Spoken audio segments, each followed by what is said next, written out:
welcome to the October 24th, 2022 City Council meeting. Thank you for joining us in this hybrid meeting format. Anyone wishing to access the meeting can do so by watching the live stream available on our website, the broadcast on Comcast Channel 21, or by following the access instructions listed for this meeting on the city's public webcast and meeting materials web page. Tonight's meeting will include a public forum. If you wish to speak during the public forum and haven't already done so, please fill out a request to speak form available on our public webcast and meeting materials web page. For those of you who are here in person, printed forms are also available at the entrance to the room. We'll accept requests to speak forms until 7:35. These request to speak forms will be used to generate the random order of speakers and correctly enter speakers' names into the public record. For those joining the meeting by phone who wish to provide testimony and are unable to complete the request to speak form online, please press *9 when the forum or hearing is announced, and the last 3 digits of your phone number will be added to the speaker's queue. As a reminder, we have 3 simple rules of conduct in council meetings. We ask that you not have flags, signs, use loud or disruptive language, noise, or any conduct that obstructs the business of the council.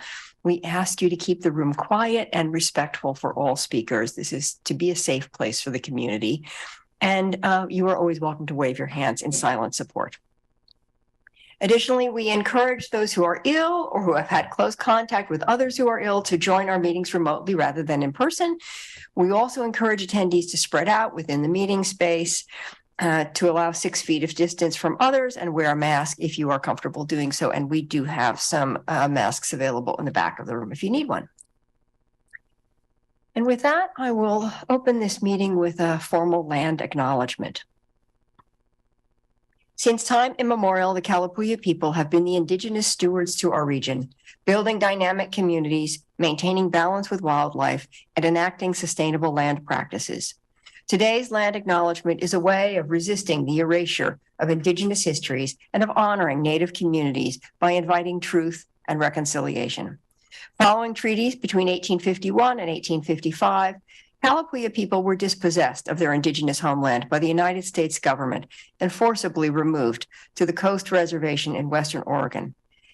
As we consider the impacts of colonization, we also acknowledge the strength and resiliency of displaced indigenous people. The city of Eugene is built within the traditional homelands known as the Kalapuya Ilahi. Kalapuya descendants are citizens of the Confederated Tribes of Grand Ronde Community of Oregon and the Confederated Tribes of the Siletz Indians of Oregon. They continue to make contributions in our communities here and across the lands. We express our respect for the inherent political sovereignty of all federally recognized tribal nations and indigenous people who live in the state of Oregon and across the nation. And I have one more kind of ceremonial moment before we proceed with our meeting, and that is a proclamation that I will read in part. The full text of the proclamation can be found on the website. Whereas the mission of One Mom's Battle, OMB, and the Family Court Awareness Month Committee is to increase awareness on the importance of a family court system that prioritizes child safety and acts in the best interest of children. And whereas the mission of the Family Court Awareness Month Committee is to increase awareness on the importance of education and training on domestic violence, childhood trauma, and post-separation abuse for all professionals working within the family court system. And whereas the mission of the Family Court Awareness Month Committee is to educate judges and other family court professionals on the empirical data and research that is currently available. And whereas the mission of the Family Court Awareness Month Committee is fueled by the desire for awareness and change in the family court system while honoring the 800 plus children in the United States who have been murdered by separating or divorcing parents. Now, therefore, I, Lucy Vennis, Mayor of the City of Eugene, Oregon, do hereby proclaim the month of November to be Family Court Awareness Month. Thank you all very much. And thank you again for your attention to those. And with that, we're ready to move on to committee reports and items of interest. And I know at least one counselor, Counselor Groves, take it away. Any others? Thank you, Mayor. I'm going to just read a plea for volunteers from Lane Council of Governments Executive Director Brenda Wilson. The Senior Meals Program, a program offered by Senior and Disabled Services, a division of the Lane Council of Governments, LCOG, is in dire need of volunteers at all locations. Volunteers have an everlasting impact on seniors we serve and help maintain access to nutritious foods. The Senior Meals Program helps people age 60 and older maintain their independence by providing food, friendship, and safety check. We do so by operating 11 cafe, 60 dining rooms around Lane County, and Meals on Wheels, delivering lunches and safety checks for our homebound older neighbors. We could use volunteers in the following ways: portioning meals, packing meals, delivering meals to participants. If you could announce, well, they asked that we announce this, or so I just read a little too far there, but this is an important program. It helps so many seniors in our community maintain independent living. Just want to get the word out to those in attendance here in person, as well as anyone watching on television. Thank you. Thank you so much. Councilor Keating. Thank you, Mayor. Tuesday, November 8th is Election Day, 2 weeks away, although most Oregon voters have received their ballot or should be receiving their ballot in the mail soon. So really every day is Election Day. Ballots do not need a stamp, as postage is prepaid.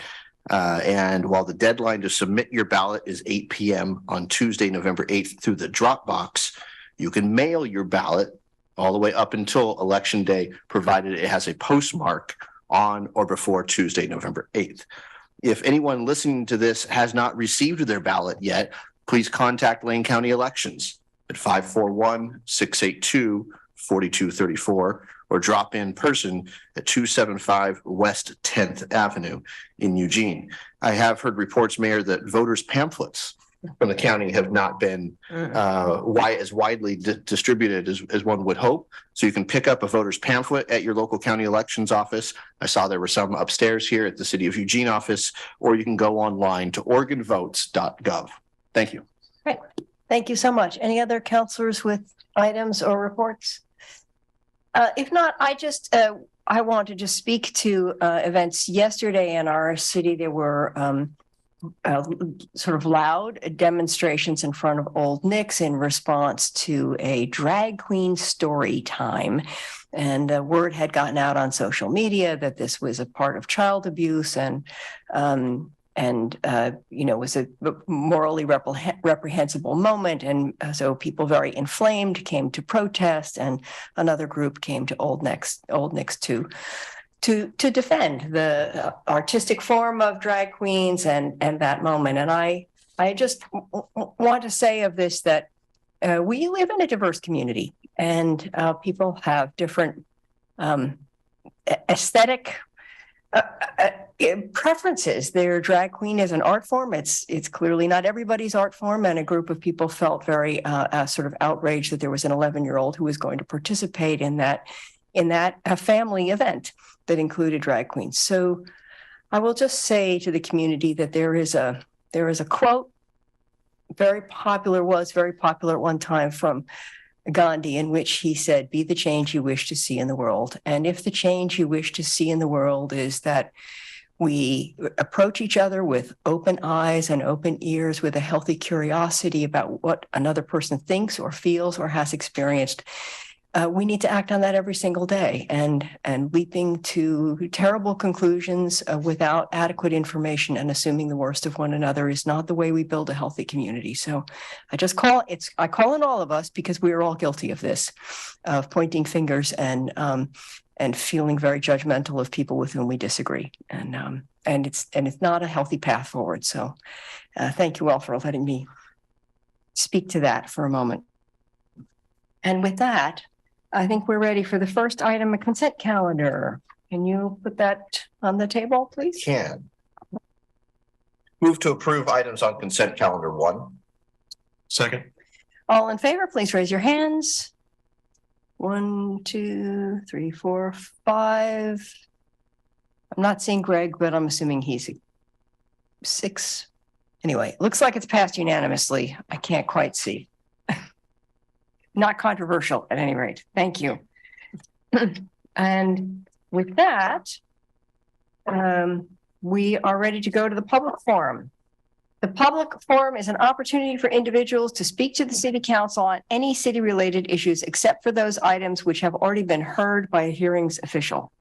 And I am going to turn to Sarah, if she would share the list and the number of speakers that have signed up by the deadline, and take it from there. We have a total of 24 speakers signed up for public forum today. If you have signed up via Zoom, please take this time to ensure that your screen name in Zoom matches the name that you used to sign up to speak. I will announce 2 speakers' names at a time. If you are providing testimony via Zoom, when it is your turn, I will announce your name and promote you to panelist status. You can unmute and turn on your camera if you wish. If you are announced as the next speaker and physically in the room, please move to the seat in the front row designated for the next speaker. When it is your turn, you may come to the podium. When you are called to speak, please state your name clearly, and for Eugene residents, your ward or neighborhood, if known, before beginning your comments. You will have 2.5 minutes to speak. If you are watching the meeting, the timer should be visible. A yellow light will come on when you have 15 seconds to complete your comments. The red light indicates the end of the 2.5 minutes. For those who have connected to the meeting via phone and don't have the benefit of seeing the timer, please be aware that your microphone will be muted at the end of the 2.5 minute mark. Please note that screen sharing or displaying information on the screen is not allowed, and any misuse of the platform or violation of the council's code of conduct will result in immediate termination of speaking privilege. Our first speaker is Greg Vick, who will be followed by Melanie Plout. Good evening. I'm Greg Vick of Eugene. Jennifer, which ward is that? 5 or 6? 4? Okay, Ward 4. The Vick Construction Company office is in Glenwood, and that's significant because there's a homeless population that surrounds our property there. We heard that a number of city mayors in Oregon were working to get about $100 million from the federal government to help with the homeless issue. Again, we're not certain about this information, but this is what we pick up and we think it's true. Anyway, but then we heard that they intended to keep the current program, which we think is not as effective as it could be. The homeless problem is growing, it is intractable, and it is a blight. As you know, doing the same thing over and over again and expecting different or better results usually doesn't happen. In specifics, our landlord, who has several properties close to homeless areas, has been the repeated victim of property abuse, vandalism, and degradation. It's cost him a lot of time, effort, and money to refurbish the damage that has been done. From our offices in Glenwood, much is the same. We have to keep picking up all the trash, and the question is who has jurisdiction, who's going to pick it up once we collect it, and it goes on and on and on. And it's certainly not very attractive for our clients coming to our facility. No respect for someone else's property is the order of the day. And then you're spending, my understanding, about $900,000 to bring the Washington Jefferson Street Bridge area back and refurbish that. And the question is, who's paying for that? And why has this been allowed to happen in the first place? Just 2 examples of a spreading and increasing problem. Further about our society, our guess from our experience in Glenwood is that between 20 and 40% of the homeless are mentally ill and or on drugs. Is anything really done to help them? It doesn't appear that way at all in Glenwood. Many service providers are supposed to be helping out, but how effective are they? We want the city to strive to be a clean, healthy, beautiful, and safe place. We think it's essential that a comprehensive and coordinated federal, state, and city's master plan be in place and executed and be monitored and reported. We understand that personal politics by some leaders is a hindrance to this. This is too serious a problem for that to prevail. Some would say the homeless are from outside. Greg, your time has concluded. Next, we will hear from Melanie Plout, followed by Suzanne OShea. Hello, My name is Melanie Plout. Thank you, Mayor, Council, and City Manager. I am a resident of Portland, Oregon. I'm a retired physician, and I work with groups such as Oregon Physicians for Responsibility. I'm here to encourage you to work towards building electrification, especially for our new buildings. There are many health benefits to building electrification. My main theme today is going to be an update about the risks of gas stoves. My assumption is that many of you have already heard about how gas stoves, in the first couple of minutes when you turn them on, emit enough nitrogen dioxide to exceed outdoor limits for nitrogen dioxide. And that nitrogen dioxide is associated with many health problems, among them pediatric asthma. But I want to let you know that there have been some developments since the last time that I spoke at Council. One of them is that Consumer Reports, pretty well respected publication, repeated some of these studies and confirmed the rapid rise in nitrogen dioxide, even with new gas stoves. Second, since the last time we spoke, the American Medical Association has come out recommending that all physicians talk to their patients about the health risks of gas stoves. Another thing that we learned is a confirmation that your gas stove at all times, even when it's not in use, leaks methane. So 3/4 of the methane is leaked when your stove is not even on, and the methane is contaminated with benzene, a known carcinogen. Another thing I want to speak to is the potential health risks for mixing hydrogen in to the natural gas supply, as has been promised by Northwest Natural and the eWeb electrolyzer project. We have a lot of uncertainty, but we believe that mixing in hydrogen may increase the nitrogen dioxide levels. So the good news is we can do something for both the climate and our health by ensuring that all new buildings are electrified, and I hope that you take steps in this direction. Thank you very much. Thank you, Melanie. Next, we will hear from Suzanne OShea, followed by William Smith. Suzanne, please unmute and go ahead. Hi, my name is Suzanne OShea. I live in Ward 6. I've lived there almost 38 years, and I am on the board for Active Bethel Community Neighborhood Association, representing the residents of Bethel. I was hoping to speak after Lynn Woodridge speaks. She's number 22, and I'm mainly here to say that when you hear her speak, and what she has to say is interestingly connected with the previous speaker, I am in support of what she has to say. So look forward to that. Thank you. Thank you, Suzanne. Next, we will hear from William Smith, followed by Hedy.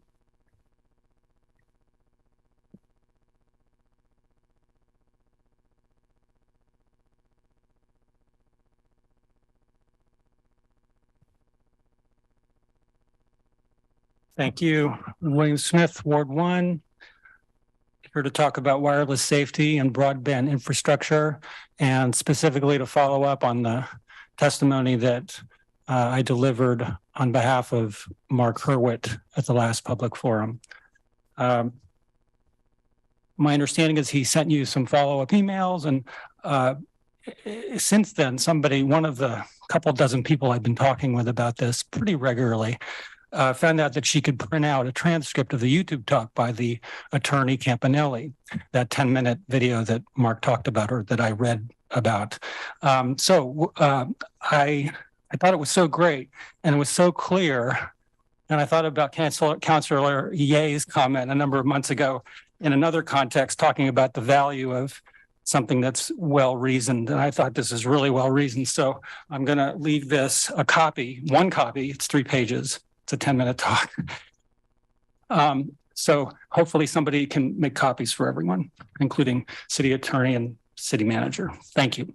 Now, I guess what I'll do with my limited time is just go to the very last paragraph, which I've highlighted in the copy, because I think it really says this would be my choice of the most important paragraph. The only reason, and this is Campanelli talking, concluding the 10-minute talk, the only reason local governments get sued under the Telecommunications Act of 1996 is because their local board did not understand, I would say, planning staff in the case of this city. They weren't aware of the procedural requirements of the TCA, so obviously they couldn't know how to comply with them. So again, you need to adopt amendments to your code to provide procedural guidance to your local zoning board. So this makes sense to me. Again, my father was an attorney. I know that law can be incredibly specialized. I think Campanelli's the real deal. He's been practicing law in connection with this TCA for decades. The scientists that have posted his videos for free, and from which we got this YouTube, scientists for Wired Tech and wireamerica.org. I think this is why they featured him along with one or two other attorneys. He's really good. So I hope you'll take a look at that. And then looks like my time is up. See you next time. Thank you, William. Your time has concluded. Next, we will hear from Don Hedy, followed by Eloise Navarro.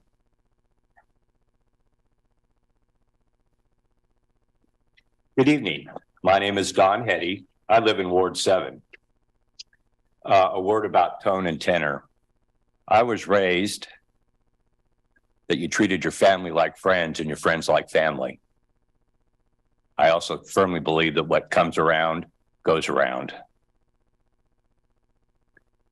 I find Eugene city government to be the exemplar of any organization that I come in contact with. And that's across the board. I've never been disappointed. My expectations are usually exceeded. Then I raise my expectations and they're exceeded again. They're responsive and dedicated. Specifically, planning and development across the board just blow my mind. I was trying to think of another way to say that, but I am just absolutely flabbergasted. And this isn't my first rodeo.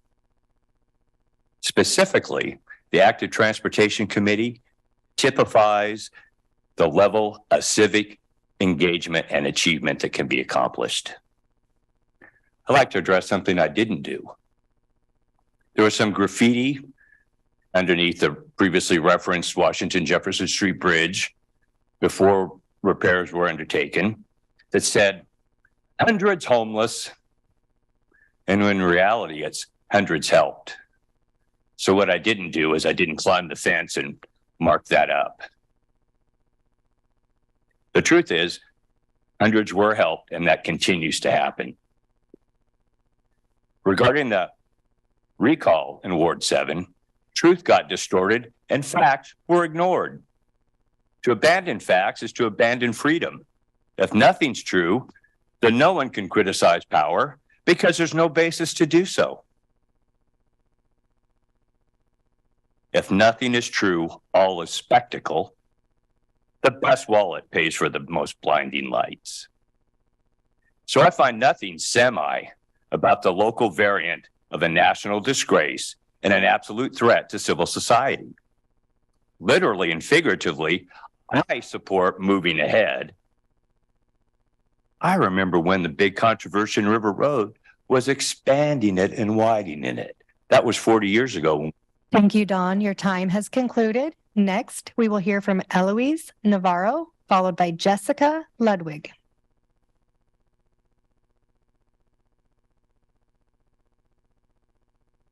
Hi, everyone. Thank you so much for this opportunity to provide testimony. My name is Eloise Navarro. I am a student at the University of Oregon. I also reside in Ward 2. Besides being a student, I'm a co-director of the Climate Justice League. I'm an environmental justice fellow at the University of Oregon. I'm the national fossil fuel organizer at 350 PDX.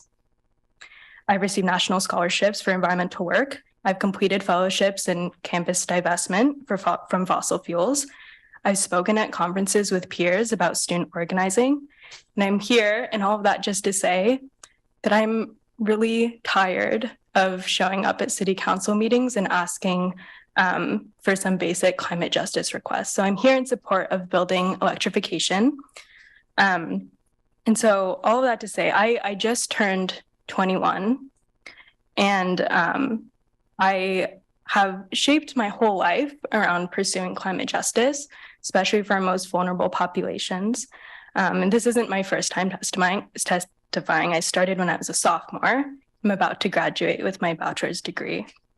And I love to say that all of this is out of love and joy for the environment, which part of it is, but it's also out of obligation. I love being passionate about climate justice, and it feels like it's my calling. But to have your passion be rooted in the changing of systems and of structures is really, really overwhelming, especially when you're young. And I'm sure as city councilors and as the mayor and as city managers, you might resonate with that feeling of overwhelmingness and wanting to change things for the better. And I get that because there have been many folks on council who have really tried to make some positive changes. And so the reason I share all of this is because I know it's possible. As when I'm studying at the university, I've seen smaller communities with much less resources be able to make even bigger impacts for the climate and for the health of their communities. I'm living in a home that is poisoning me. I'm a renter. You all, unless you have all electric appliances, are living in homes that are poisoning you and poisoning your children and your grandchildren. I work with BIPOC high schoolers who are being poisoned at their schools and in their homes and at the places where I teach them. Thank you, Eloise. Your time has concluded. Next, we will hear from Jessica Ludwig, followed by Carol Zorn.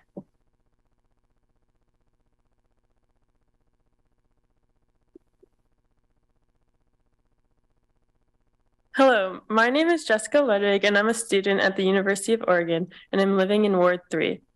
Thank you, City Council and Mayor Vinnis, for giving me the opportunity to testify today. I have firsthand experience dealing with the effects of the climate crisis, as do most of us here. This summer, I lived in Eugene and the surrounding areas in housing without air conditioning. As you know, the summers have been getting hotter and hotter, and it's been increasingly dangerous and stressful for folks living with unreliable cooling systems. Issues like this disproportionately affect people like me and people in low-income households. I also work in the outdoor recreation industry and see the effects of drought, smoke, and wildfire in the field and in the spaces that we all recreate. I'm urging you to take action on this crisis by voting for the draft ordinance mandating that residential buildings in Eugene be 100% electric starting June 1st, 2023. We need to continue to pass climate legislation in order to protect our public safety, public lands, and our communities. Thank you. Thank you, Jessica. Next, we will hear from Carol Zorn, followed by Danielle Curtis.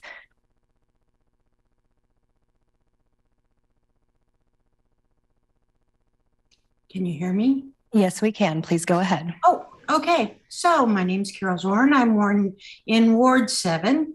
And Sunday, I went to the U of L volleyball game. Go Ducks. We won. It was awesome. Great team. You guys go. Watch them. Cheer them on. They need it.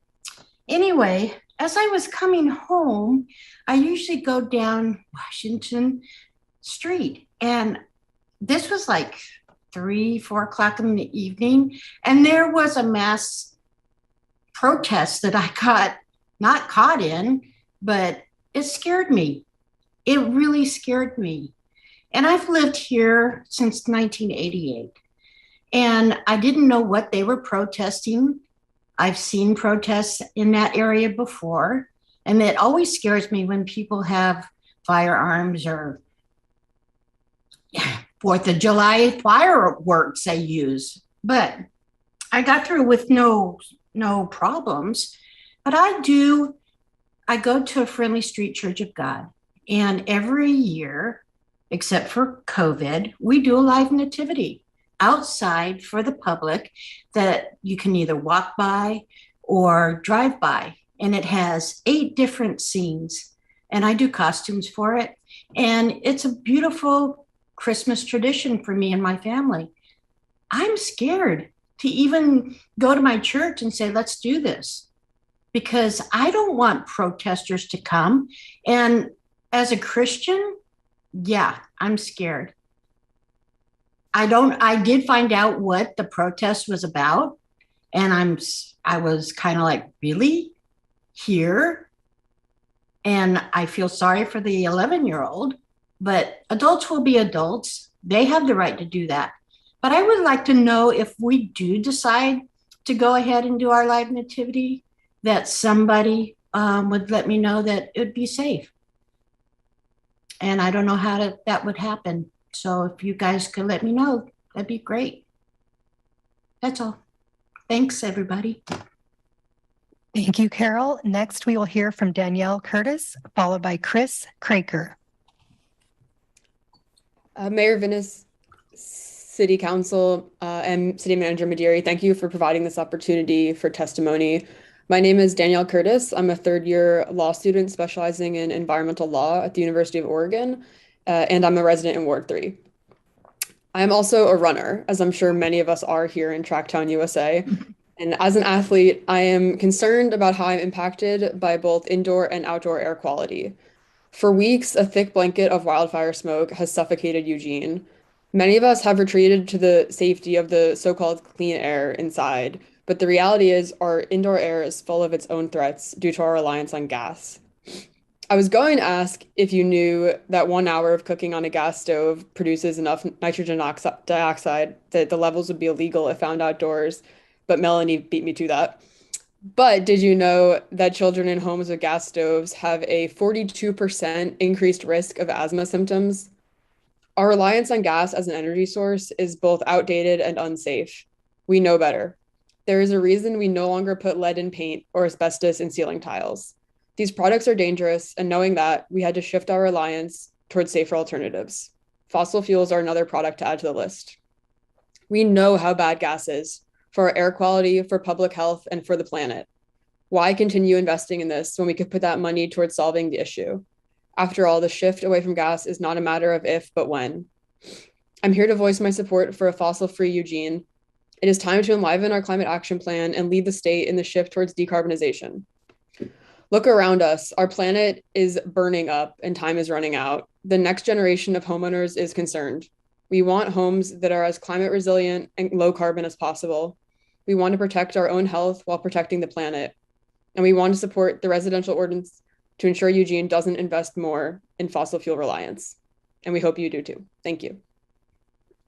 Thank you, Danielle. Next, we will hear from Chris Craker, followed by Richard Locke. Mayor and City Councilors, my name is Chris Craker, and I'm a member of our renewables team here at Northwest Natural. For over 160 years, Northwest Natural has been committed to providing safe, reliable, and affordable energy to our customers, and that's why we're excited to be seeking Oregon Public Utility Commission approval for a clean hydrogen production facility in Northwest Eugene. As you may know, this project is in coordination with the Eugene Water and Electric Board, or EWEB, and the Bonneville Environmental Foundation, and will result in blending small amounts of clean hydrogen within a designated loop of our existing system. We are just at the beginning of discussions with the community around this project and are looking forward to additional engagement opportunities in the upcoming months. There is growing recognition for the potential of hydrogen to become one of the cleanest and lowest cost sources of energy to fuel our future, as reflected in the Inflation Reduction Act and the U.S. Department of Energy's Hydrogen Shot. While hydrogen blending is new to our region, utilities across the US, Canada, the UK, and Europe are already delivering blended hydrogen to their customers to support decarbonization efforts. This project will reduce emissions as it displaces 5% of the natural gas currently being supplied to customers with clean hydrogen. The Eugene Loop location was chosen because of its proximity to facilities owned by EWEB, a key project participant that is providing the land, water, and electricity for this project. As a participant, EWEB is looking to understand what grid benefits hydrogen production can provide. This project also offers an opportunity for residents to directly receive lower emissions gas as soon as possible, thereby helping Eugene lead the state in decarbonization work. Research and experience with using hydrogen blended gases in appliances indicates it performs like 100% natural gas.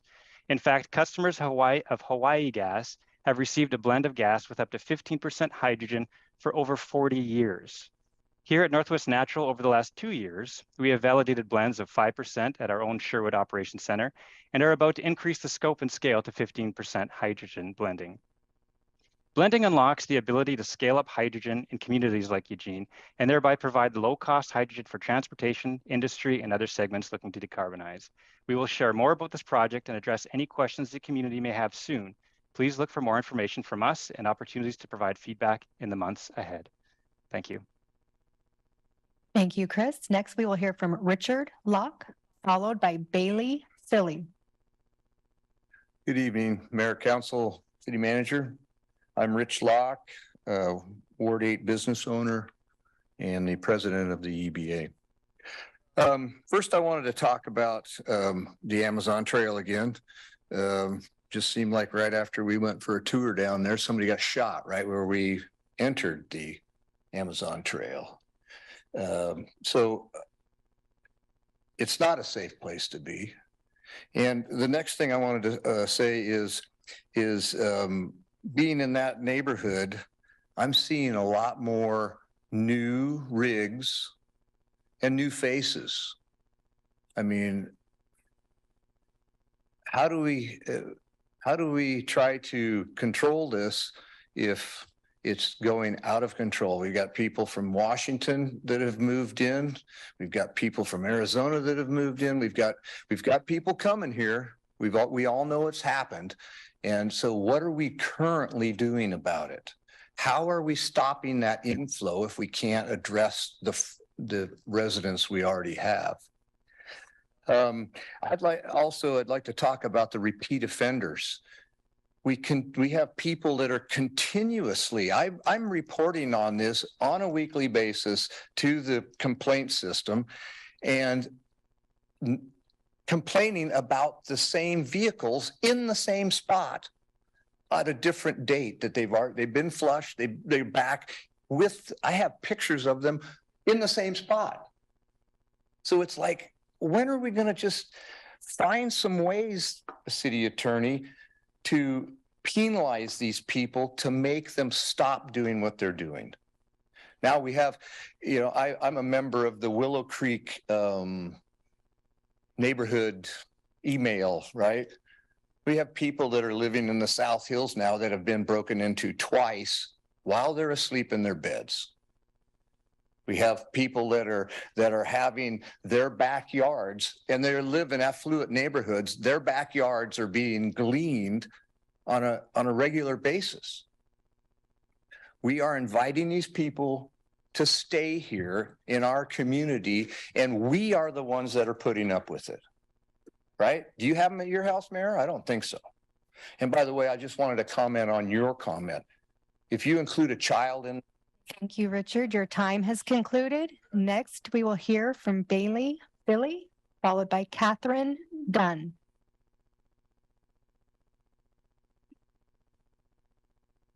Hello, everyone. I thank you for this opportunity. My name is Bailey Philly. I reside in Ward 1. I'm a student at University of Oregon. I'm the co-director of Fossil Free University of Oregon.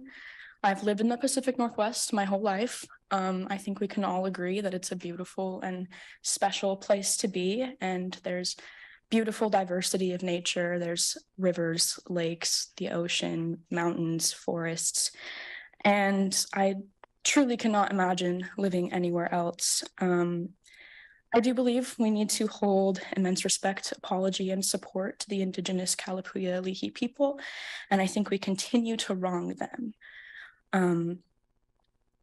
We claim this land as our own, and we continue to use it for profit. What are we standing for by refusing to act on the climate crisis? We continue to allow Northwest Natural to frack gas, ruining native land, and profiting off of a depletion of unsustainable energy. We have let a corporation control how we live, control the health of marginalized populations. When will we grasp the damage that is being done to our home? When will our privilege no longer act as a blinder to all of the harm being done to communities who've intentionally been silenced by the forces of capitalism and structural racism? I ask that we act immediately. We must stop dancing around empty policies. We are all feeling the effects of the climate crisis. I don't need to tell you the facts and statistics because you know them. What you do not know is what role you are playing in the destruction of the land we all consider home. Those who oppose electrification choose to remain ignorant to it. They choose to prioritize profit. Us climate activists whose futures are on the line, who are rarely given the respect we deserve, are not asking for something unattainable. Your support for an ordinance mandating all electric residential buildings is a small step. Stepping into commercial and industrial is a small step. If you truly care about Oregon's and the well-being of those who inhabit it, you will use your political power for good. If you truly want a livable future, you will take action to respect this land that is not ours. Thank you. Thank you, Bailey. Next, we will hear from Catherine Dunn, followed by Jazlyn Ludwig. I'm Catherine Dunn with Ward 5. Today, I listened to the work session on renter protections, and it was mentioned that people are being evicted at a fast rate and are adding to the homeless population. And I'd like to know what this high rate is, how it compares to other months or quarters, and point out that this may be due to landlords now finally able to evict tenants after eviction mandates were in place for COVID. Regarding making displacement assistance mandatory if a landlord increases rent 5% and the tenant ends up moving out, a 5% trigger would be too low in my opinion. A 5% increase would not even keep up with inflation or the cost of living. Landlords are providing needed housing for our community, and we need to be able to operate in a financially feasible manner. Tenant advocates seem to be upset over a 14.6% cap on rent increases this year. This is only 1 year, and that doesn't mean landlords will automatically increase rents to the max. This 14% anomaly is not a reason to change the law by permanently lowering the cap to 5%. Last year, we saw a much lower cap rate, and next year will likely be a lower one as well. It fluctuates with the market. And regarding processing applications in the order received, this would be difficult to track. It was discussed in that meeting, and I don't think it should be passed as a renter protection. We already have fair housing laws that protect against discrimination, and I just don't see how this could be tracked, and the implementation of it for landlords could be overburdensome. Those are my comments. Thank you for listening. Have a good evening. Thank you, Catherine. Next, we will hear from Jazlyn Ludwig, followed by Thomas Newman. Hello. Thank you for giving me this chance to testify today. My name is Jazlyn Ludwig, and I'm from Ward 3. I just moved to Eugene about 1.5 years ago to go to the University of Oregon here to study environmental science. During that time, I have become hopeful in your administration to act on the dire climate crisis that we're facing. As a young person who had to arrange not only my degree, but my career plans in life around the anxiety and doom of the climate crisis, who has had to breathe in the smoke of the wildfires and live through the heat waves, it is encouraging to see the start of changes enacted by our local government sooner rather than later. The vote you took this past July on the motions on electrification was a critical beginning step towards prioritizing the health and safety of our communities. But you must continue to act with haste and vote for a residential ordinance as soon as it is presented and create policies to decarbonize our buildings. I ask you to mandate that all residential buildings in Eugene be all electric starting June 1st, 2023. Thank you. Thank you, Jazlyn. Next, we will hear from Thomas Newman, followed by Matt Bokar. Thomas, go ahead. Thomas Newman, Ward 2. For your next October 26th decarbonization work session, I'm counting on my counselor and the city council to go fully electric and not accept Northwest Natural's proposal of a natural gas hydrogen blend. We only have one planet Earth, and we must look after future generations and look after environmental justice. Do not believe Northwest Natural's corporate lies. They are not a person. I also want to say, in light of recent events, we need to disavow the hate for people different than ourselves and stand up for the transgender and drag community. Let's make Eugene a welcoming place. Thank you. Thank you, Thomas. Next, we will hear from Matt Bokar, followed by Misty Frost. Matt, go ahead. Thank you to the mayor, city council, and city manager for this opportunity. My name is Matt Bokar. I'm a licensed architect and resident of Portland, Oregon. My career has been dedicated to affordable multifamily housing centered on sustainability, community, and equity. I appreciate council voting forward important electrification motions last July. Now I encourage council to support an all-electric residential ordinance for Eugene, and also to direct city staff to draft a new all-electric commercial ordinance using a waiver process based on feasibility. I believe the legislative timing is critical and the implementation process is viable. For example, electrification helps bring improved environmental justice outcomes to rural Oregon communities that are disproportionately impacted by wildfires and extreme heat events. I've also worked on permanent supportive housing developments in the California Central Valley that are designed to be all electric, maximizing energy independence while leveraging local funding incentives. Further, installing energy efficient building systems was a crucial component of several affordable senior housing renovations that have enabled the Housing Authority up here to provide healthy homes for the next 50 years. And finally, mixed-use affordable housing developments are employing community-based PV to support alternative transit programs and EV charging stations, providing families with cost-effective and flexible transportation options. After another summer of record-breaking heat waves, wildfires, and drought, the city has an opportunity to be an industry leader by enacting policies that decarbonize buildings while supporting historically marginalized communities. I'm grateful for this opportunity to express my support for council to continue building on the electrification motions from this past July by voting forward a residential ordinance and scheduling work sessions this fall to move forward a commercial ordinance. Continuing to push toward a zero carbon future will improve public health and safety while generating financial savings for developers and residents. I genuinely appreciate your time. Thank you. Thank you, Matt. Our next speaker, Misty Frost, appears to have left the Zoom. So we will next hear from AbbyGravatt, followed by Todd Oil. Hello, my name is AbbyGravatt and I reside in Ward 2. I want to thank you all for the opportunity to testify and thank you for your vote to forward the motions on transitioning our community to clean energy.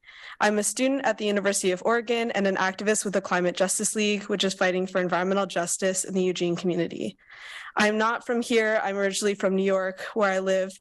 And in a short few years that I've been here, it has been overwhelmingly obvious how important electrification is for the future of this ecosystem and this community, as well as communities globally and nationally.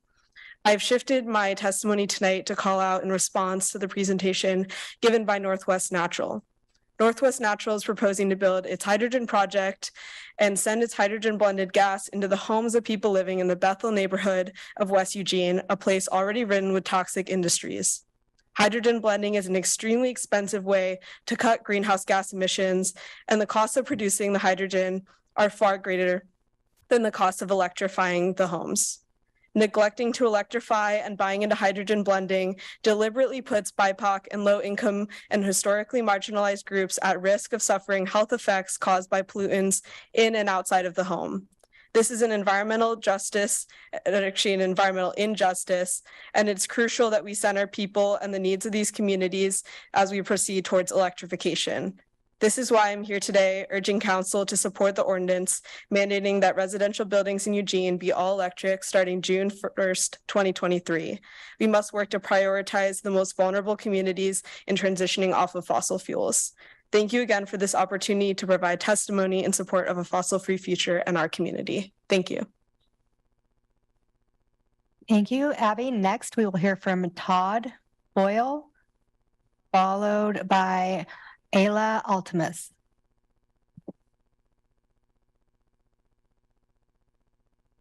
Todd, please unmute. Good evening, Council, and thank you for your support for the Nick's Pub demonstration, Mayor Venus. And I am supporting the electrification ordinance as well. I tore out my gas heater and hauled it out in the street and smashed it up with a sledgehammer. I'm down for it. But anyway, the reason why I'm on here tonight is because in July, the DLCD adopted permanent rules called the Community Friendly and Equitable Communities Rules, the CFEC rules. And the long deliberations and reasons why are on their website. These rules prohibit cities from requiring parking to be built for residential construction within a half a mile of frequent transit routes, effective the end of the year. And that includes most of the population of Eugene. That is the end of parking mandates. And the rules were presented to council on September 28th work session, which I recommend everyone to review. The reaction of council was a lot of distress, viewing these rules as mandates from the state. In fact, these are anti-mandate rules. It's you guys, the city councils of most of the largest cities in Oregon, who have been mandating that everybody subsidize these parking facilities for cars when we don't even drive cars. The extra costs go straight into the rental costs of homes and apartments. I haven't driven a car for transportation in my whole life, and I'm 70 years old, but I've been paying for cars. Of course, most new construction is going to be built for the upper half of society, and it will all have at least one parking space. But you need to stop mandating parking, because what you're only hitting is the bottom 20% of incomes who need cheaper housing and cannot afford to pay the extra $10,000 for parking spaces that we don't use. You know, the city council also opposed your ending of your mandates against ADUs, you know, and also affordable housing types. So let's just conclude by saying the opponents of affordable housing, Paul Conte and Evan Fodor, et cetera, have predicted that the deregulation of land use will result only in greater infill and density of high-priced housing for the rich. And that's up to you, city council and manager, because without active ongoing oversight and action, they're probably right. So please provide quarterly statistics on how many units of affordable housing are being built under HB 2001. Thank you.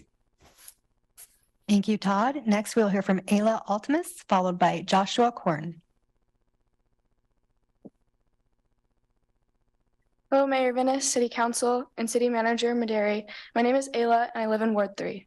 Thank you for prioritizing public safety and the health of our climate by voting forward the 5 motions of electrification this past July. We're so close to meaningful climate policy, and it is so critical to council. It is so critical for council to vote forward residential ordinance as soon as presented to staff. I'm from Oakridge, a small town about 45 minutes away from Eugene. I work as a wildland firefighter, and this summer I spent an extensive amount of time on the Cedar Creek fire. A little more than a month ago, Oakridge was evacuated due to fire danger.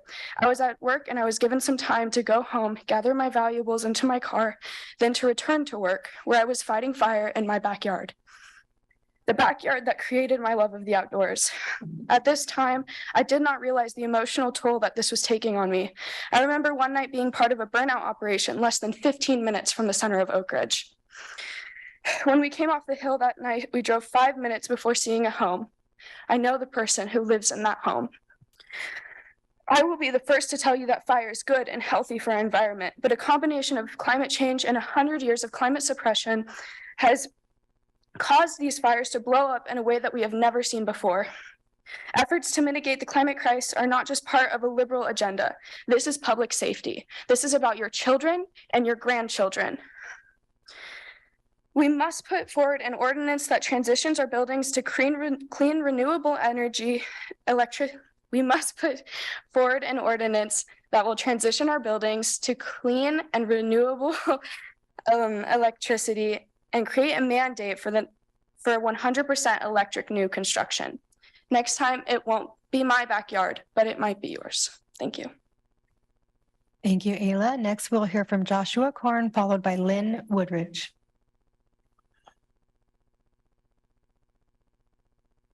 Thank you. To follow up on what William Smith was talking about with Andrew Campanelli, attorney Andrew Campanelli, who's at campanellipc.com. I just want to put some of this stuff in context as far as what he's talking about zoning and zoning codes, local zoning codes being updated to address these issues, because basically If we don't, then there's nothing we can do about these telecoms coming in and just running things. He quote, and again, this is from the same article that you guys have a copy of in here. The biggest problem here is that local zoning codes do not provide guidance, so that local boards don't know what decisions they have to make. And so he gives an example. If an applicant wants to claim a denial of their application would be an effective prohibition in violation of federal law, the applicant has to prove two things. One, they have to prove that they suffer from a significant gap in personal wireless services. And two, they have to prove that the proposed installation at the specific site they want it at the specific height they want it, is the least intrusive means of remedying the gap. If your board is fully informed and knows how to analyze these cases, it is extremely difficult for applicants to meet that burden. The problem is local boards have no idea how to decide these cases, what evidence to ask for, how to recognize false evidence that's been submitted to you. So again, it all comes back to your zoning code. If you don't have an updated code which takes into account the Telecommunications Act compliance, they're going to run roughshod over you. And that's an industry that is known for doing this. So the bottom line is that, and you can read all the details in this article, but that our codes need to be updated in order to be able to control the industry. Thank you. Thank you, Joshua. Next, we will hear from Lynn Woodridge, followed by Eric Jackson. My name is Lynn Woodridge. I'm the active Bethel Community Co-Chair living in Ward 6 with my 94-year-old dad, and have been a homeowner in the Bethel portion of Ward 8 for over 25 years. I haven't had an opportunity to discuss this topic with our ABC board, so this is just coming from me tonight. Northwest Natural is proposing to implement a hydrogen blending pilot project in West Eugene. It will blend 5 to 10% hydrogen by volume into Eugene's gas distribution system in the Bethel neighborhood. I'm not comfortable that Bethel was chosen as their pilot project. Bethel has suffered and is still suffering without adding to potential dangers throughout the community. The following are some of the questions I sent to Northwest Natural, and I'm waiting to hear back from them. What are the potential health impacts relating to hydrogen blending? I've read that burning hydrogen increases the amount of nitrogen oxide emissions associated with gas appliances. Do Bethel customers have a choice to opt out of the program? Is there a reason you didn't offer to present to our neighborhood association before you submitted the proposal to pipe hydrogen into our homes? How did Northwest Natural choose our neighborhood, which is historically polluted and largely low income, for this project? Exactly where are you proposing to send the blended fuel? Streets, homes, apartments, list of local businesses, list of industries. Northwest Natural has stated that their gas pipelines can handle the hydrogen blend. Can you guarantee that each home that might be receiving blended gas has updated pipes and appliances inside their home? What about appliances that are more than 20 years old? What about appliances that have never been serviced over 20 years? Valves, lines, gaskets, etc. Please schedule the next work session for the Public Health Overlay Zone and risk bonds. There's a desperate need for these in West Eugene. I can't stress enough the necessity of implementing these policies for protecting the lives of the most vulnerable people living in the Bethel community. We don't want to ever see another J.H. Baxter type polluting business in our area, or a potentially dangerous hydrogen pilot project. It has been 40 years since Bethel had an area plan, and we're asking for the Bethel area plan work session to also be scheduled this fall. There's an urgency to get this started. We've been neglected for far too long. Thank you. Thank you, Lynn. Next, we will hear from Eric Jackson, followed by our final speaker, Thomas Hira. Eric, please unmute and go ahead. Hi, I hope you can all hear me. Yes, we can. Thank you. My name is Eric Jackson. I'm currently in Ward 8, Councilor Grove's ward. I was contacted by police today and told we were trespassing where we're at. And I don't know that the police acted in anywhere near a professional manner. In seeing me, knowing my previous involvement in the homeless activist, and probably knowing about the federal lawsuit that had gone through previously and is now out of court. And they said, without any equivocations, because I said, well, if you give me a ticket for trespassing, then by all means, I'll be out of here tomorrow. They said, no, we're not writing tickets, but because you said that, we'll just come and arrest everybody tomorrow. That was harassment. That was coercion. That was definitely picking on just me. And I understand that. I came here to this property to help the person that's been running it for well over a couple of years, or year plus at least that I know of. Because when I came back into town from vacation, I came to visit her. When I did, I saw where she had previously tried to remove trash from the property from years. I know people that have been staying here the entire 5 years that I've been in town. 4 years I've been in town, 4.5 years. She tried to remove the trash and they closed the area where there was a hole in the gate. And she was very sad. When I came back, I saw the same trash there. And I vowed that I would help her because I have contacts to be able to help her. Randy, you have an email from Bill Coble in your email that shows that he's helping us as well. He's taken several loads to the dump with me and one of the other campers. They've now completely cleaned up the entire property around the skate park, cleaned up all of the other people's trash, and we're handling and stewarding the land well.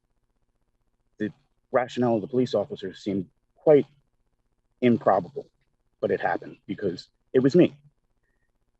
It seemed like it was targeted, but I know that there were 10% of your calls today for police dispatch were illegal camping, which is absurd, but somebody's obviously calling in.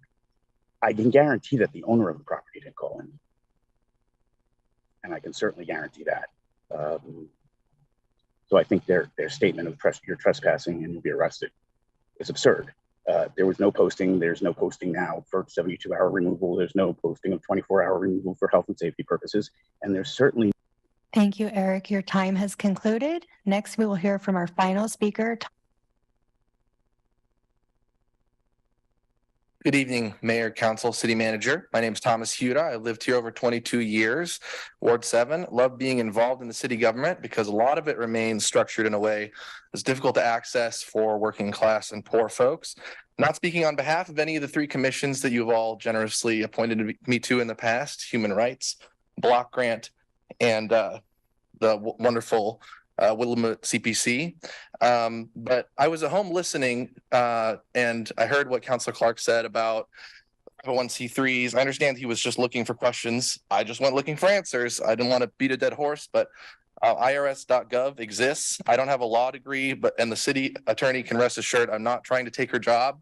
But if anyone wants to go to the irs.gov site titled The Restriction of Political Campaign Intervention by Section 501c3 tax exempt organizations, I think they'll find that the actions of CETA and Eugene Tenant Alliance, such as spreading the word about public forums and empowering informed participation, they're so clearly legal that I hardly want to spend more time on it. And I want to echo what Councilor Ye said about it before.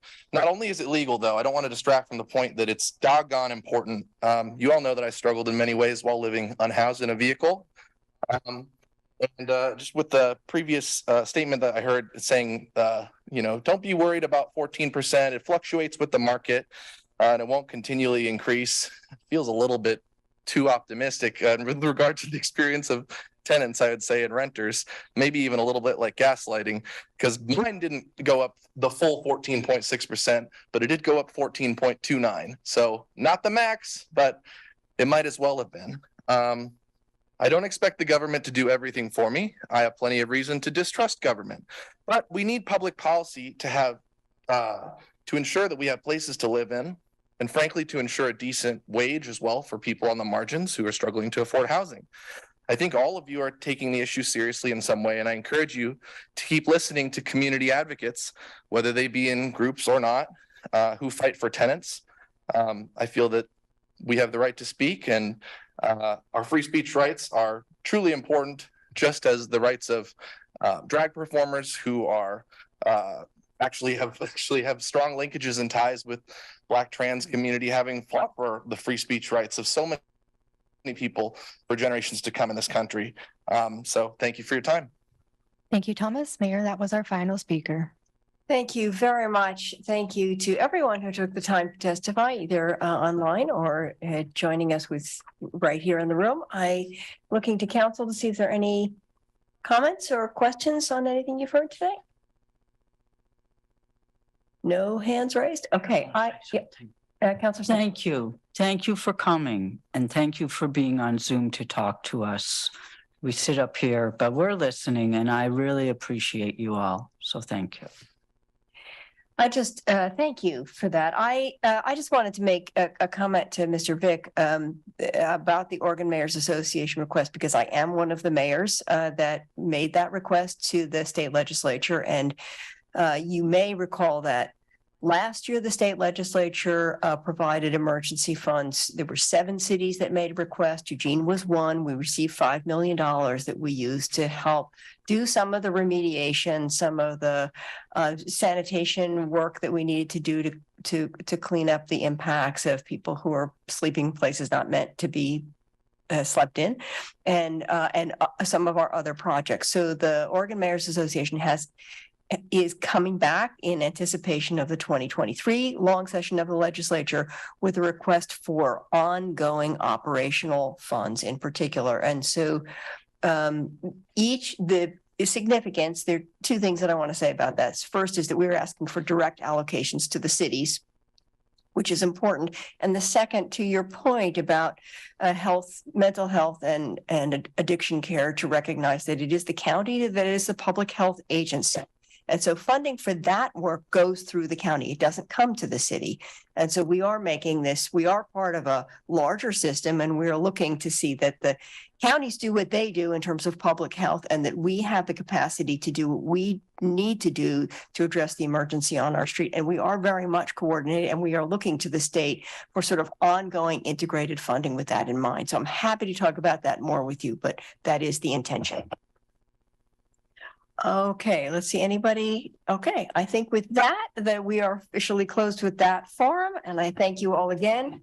And we have now an action, and we have a counselor who has to finish coping with the bad air quality that probably exists in our world. Next up is an action, an ordinance concerning the multiple unit property tax exemptions and amending section 2.946 of the Eugene Code 1971. And I don't know, City Manager, do you need to speak to this briefly, or? Sure, I can. I'll give the offer a little bit more time. So tonight's item is an opportunity for City Council to take action on a proposed ordinance to amend the multi-unit property tax exemption section of Eugene Code by replacing references to the state's adopted energy codes, which were recently changed. In order for the MUPTI approval criteria to align with the currently adopted energy codes, the references to the outdated energy code must be updated whenever the state adopts a different code. A public hearing was held on October 17th and no public testimony was received. Thank you. Ready to roll? No. Prepare. You can read mine. So can put a motion on the table. Mayor, I move to approve the items on consent. No, that one. right here. Look at this right here. Excuse me. Move to adopt an ordinance concerning multiple unit property tax exemptions and amending section 2.946 of the Eugene City Code 1971. Second. Anybody needing to speak to this? Okay, all in favor, please raise your hands. 1, 2, 3, 4, 5, 6, 7, and that passes unanimously. Thank you all very much. And with that, we are adjourned. Thank you.